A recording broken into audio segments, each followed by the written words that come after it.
Students, today's topic is lakes. And what is lakes now? See, small water bodies surrounded by land on all the sides are called lakes. As you can see in this picture, students, this is a water body surrounded by land from all the sides. It is called a lake.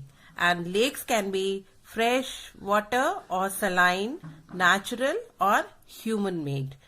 And natural lakes are formed by earth movements, glacial activity, volcanic activity, erosional and depositional activities of the forces of nature. I will show you few pictures. Students, let us see the picture of a glacial lake, how it is formed. These lakes are formed due to the action of glaciers and ice sheets. Such lakes are formed when glaciers erode the land and creating a depression. And this is the lake formed by depositional activities. See, deposition, a barrier lake formed by the deposition of an obstacle. Next is importance of lakes.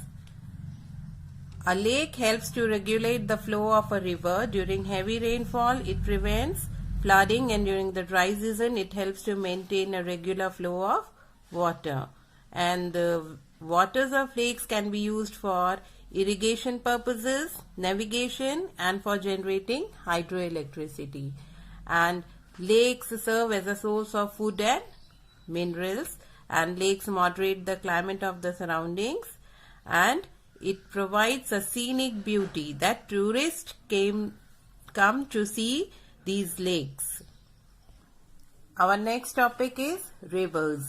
And what is river now? Water bodies that flow naturally, usually in definite channels, moving down from mountain or hills towards the sea, lake or inland basins are called rivers. As you can see in this picture, students, is all the usually it is definite channels moving down from mountains. Here are the mountains. From here only it moves down towards a sea, lake or a inland basin. Now next topic is importance of rivers. How rivers are useful for us. Rivers are a prime natural resources. Prime natural resource means we are using river water in many purposes. Therefore, settlements have developed along river banks from ancient times. Therefore, means many people from the ancient time also, they settled where? In the river bank only.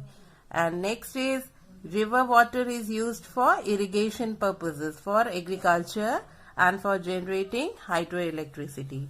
And rivers serve as a means of transport, and they provide us with various species of fish.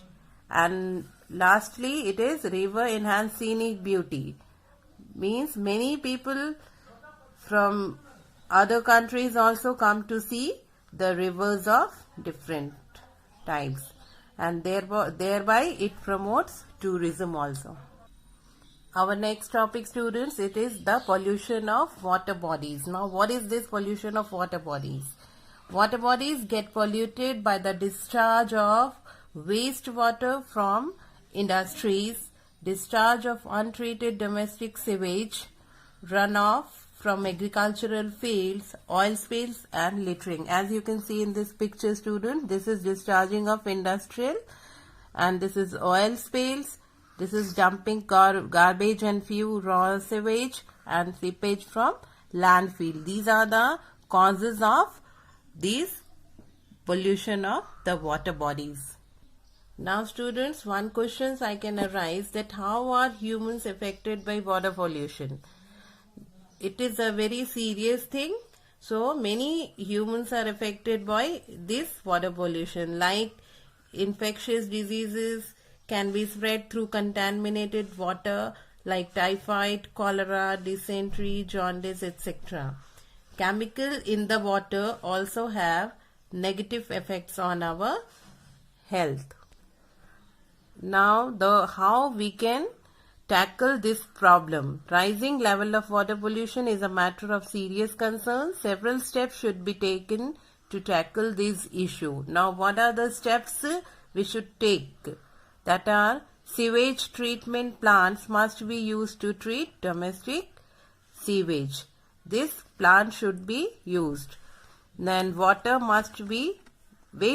must be recycled. The water which are waste, that should be recycled to use it again. Then industrial effluent should be treated before being emptied into water bodies. Means anything industrial waste that is thrown in the water bodies first should be treated. Then only it should be emptied into water bodies. And use of chemical fertilizers and pesticides in agriculture should be controlled. We have to control this chemical fertilizers and pesticides in agriculture. Now students, I have completed your chapter, this major water bodies of the earth. Now students, you have to do these exercises in your geography notebook E, F, G and H.